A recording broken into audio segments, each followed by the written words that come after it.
If you are planning to plant potatoes, make sure you have a string marked it every 30 centimeters. Okay, so you dig holes some at every mark, that is the 30 centimeters. After digging those holes, spray inside those holes with chlorpyrifos insecticide to kill pests like cutworms and leaf hoppers, especially cutworms, which destroys Irish potatoes, and also spray with weed killers. You have to select and separate these potato tubers. Like this one, it has 2 sprouts here, and this one has 1 sprout.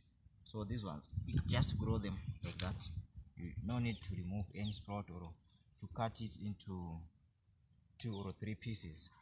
So, and this one now, it has 1, 2, 3, 4 sprouts. So you have to cut in between here.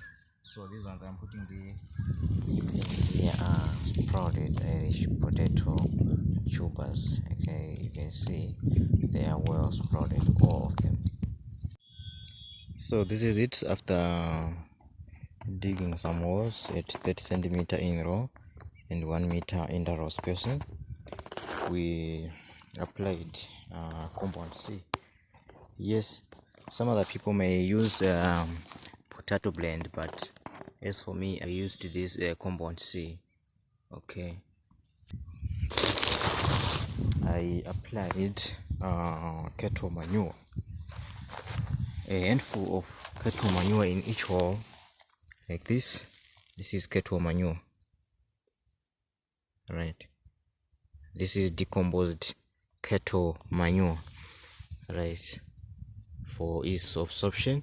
So you plant with the sprouts looking upwards and cover with soil.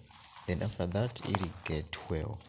Supply enough water to the soil, but not to over supply, like to waterlogging. Just supply enough water for normal crop growth.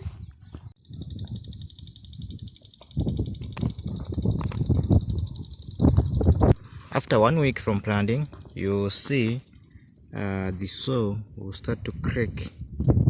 Okay, I don't know if you are seeing clearly, but the soil will start to crack, and in 2 weeks time you will see your potato sprouts emerging from the ground like this. This is about 1 centimeter height. A lot of the potato plants are now emerging in 2 weeks after planting. So I'll keep you updated on all the growth stages. So this is the whole land where we grow our potatoes.